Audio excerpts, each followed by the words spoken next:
a single footstep, a journey begins. A quest to inspire.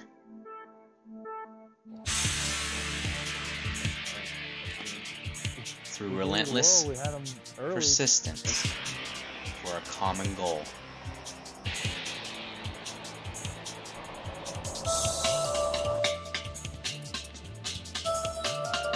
Together with family and friends.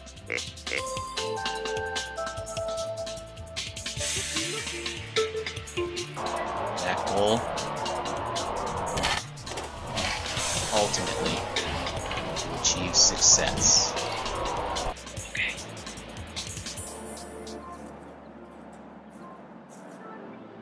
Okay. That is Wild Bout Huntin.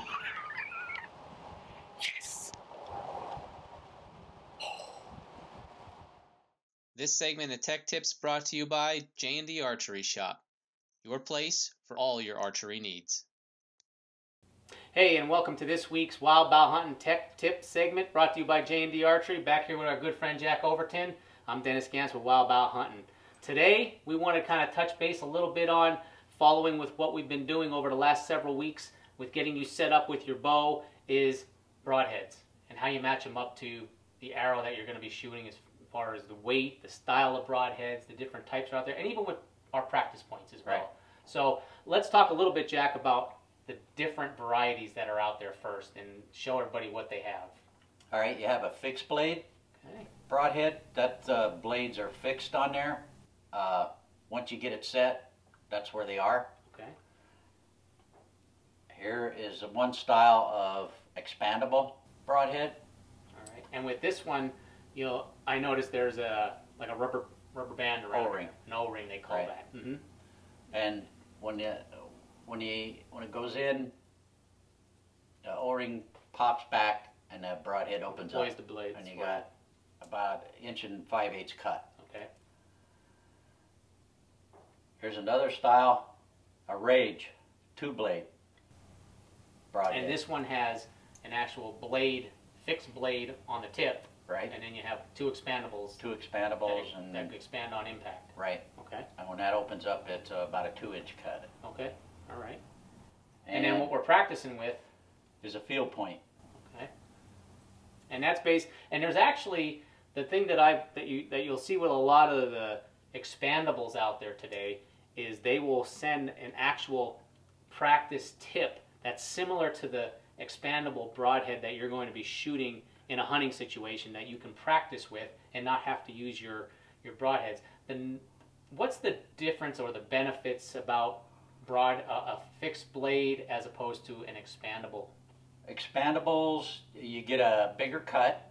Okay. And they say you don't have to tune your bow as much. Okay. But with the new bows anymore, you don't really have to worry too much about that. All right. And when they say tuning, that's more to your fixed blade. Right. Okay. I know in the past, expandables are probably only out for how many years now? They've been out quite a few About years. 10, 15 years? 15 probably. Probably 15 years that expandable broadhead's been out, and it's actually taken the industry, by storm, because a lot of people have gone to them for the simple fact that they shoot just like a field tip. But the fixed blades are shooting really good, and with the new fixed blades that are out there today, with the different manufacturers that are trying to compete with the expandables, these are shooting just like your field tip. There's not much tuning. And when we talk about tuning, we're looking at adjusting your sight. Years ago, you would have had to, whatever practice tip you had on your arrow, to sight your bow in at 20, 30, 40 yards, then you go put your fixed blade broadhead on there, you're now adjusting your sights again. You're adjusting the sight. Yeah, so you're doing double the duty, where with the equipment we have today, we don't necessarily have to worry about that, right? No, because a lot of times on the fixed blade, the older ones, you used to have to adjust the rest also. Okay. Not only the sight, but the rest. Okay. All right, good. Quite a few adjustments. We've got a couple different brands here. We're going to take a quick break, and when we come back, we're going to pull out an arrow, and we're going to show you the difference, what you should be looking at as far as the type of broadhead to the type of arrow and setting it up properly for you.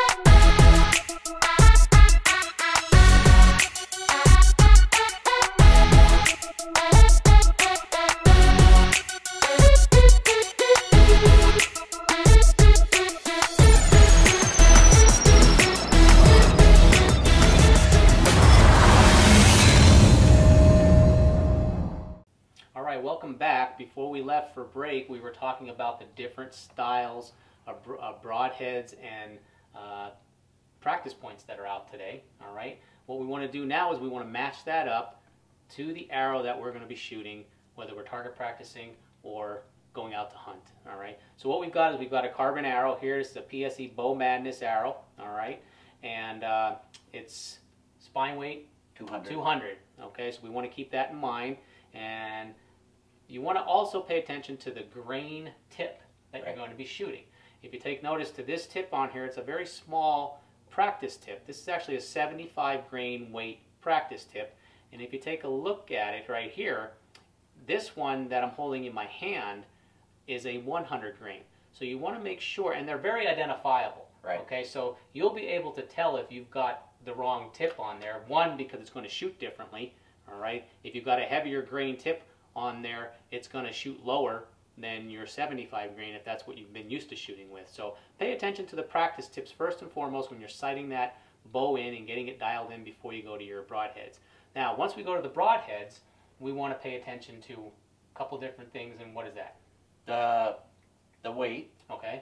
And the whether it's a 2-blade or a 3-blade. All right. You want on the 3-blade, you want to line them up with try to get them as close as you can to the veins. Okay, so what we're talking about with the veins right here, we talked about that in one of our previous segments when we were setting up how to choose the arrow.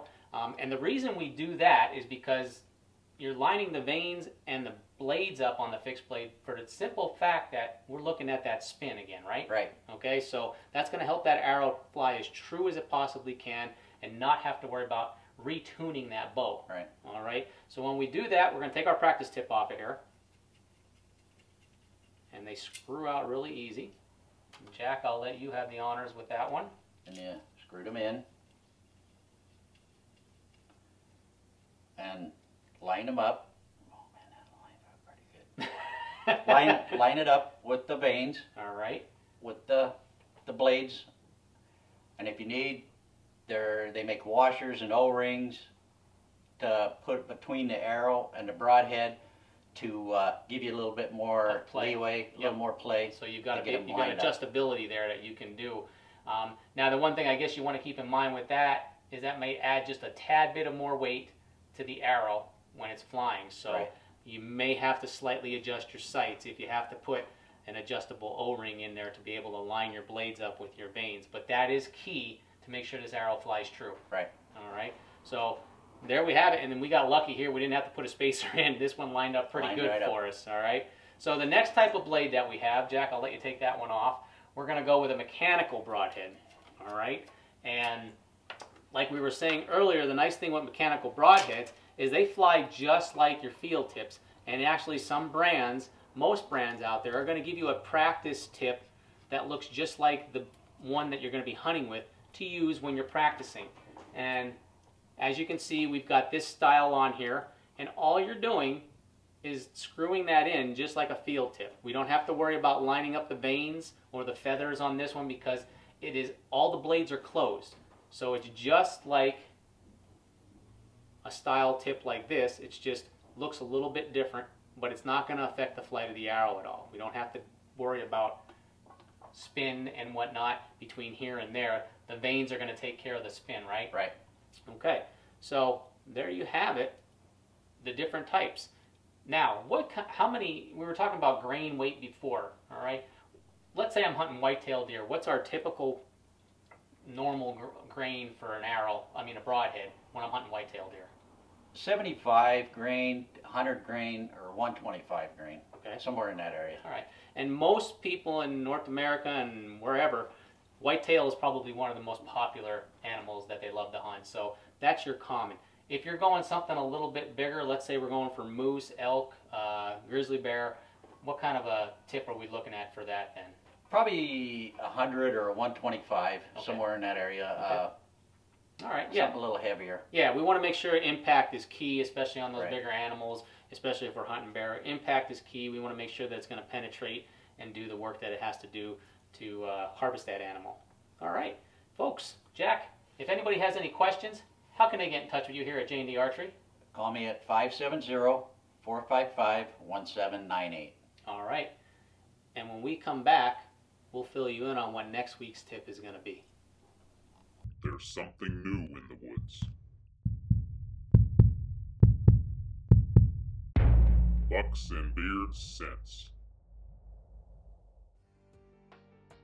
At Wild Bout Hunting, we only trust Bucks and Beards food plot blends. Whether we're at our property, planting and hunting in New York State. Thanks, brother. We're right back here at home in northeastern Pennsylvania. No matter where you plant or hunt this fall,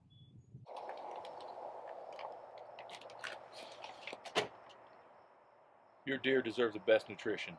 Put something new in the woods this year. Bucks and Beards food plot blends.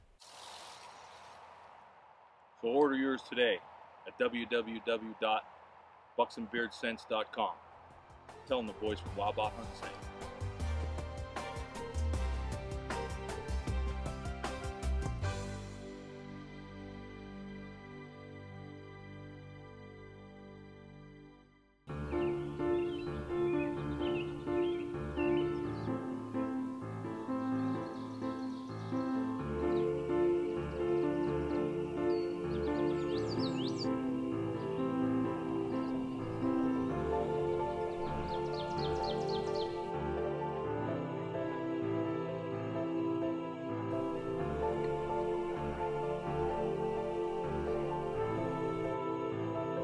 Ready. All right, welcome back. We just finished up showing you how to choose the right broadhead to fit your arrow and line that whole thing up. Remember, next week we're going to be talking about releases and lighted nocks. And if you have a specific question for Jack or any of us here at Wild Bout Hunting, email us at info@wildbouthunting.com. If we use your question on one of our tech tip segments here with J&D Archery, we'll send you a free decal from Wild Bout Hunting. So, next week, stick with us. We're going to stay tuned and follow anything we can as far as releases and lighted nocks. And in future episodes, we're going to be talking about all kinds of different things when it comes to archery. And there's a lot of ways that you can modernize archery. And one of the things is with a crossbow. Thank you, Tim. All right. So, in the weeks to come, we'll also be touching on crossbows and how they can help you get out into the archery seasons if you're not able to draw a bow back. Right. Okay. Hey, thanks for being with us. Wild Bout Hunting Tech Tip brought to you by J&D Archery. We'll see you all next week somewhere in the hunting woods.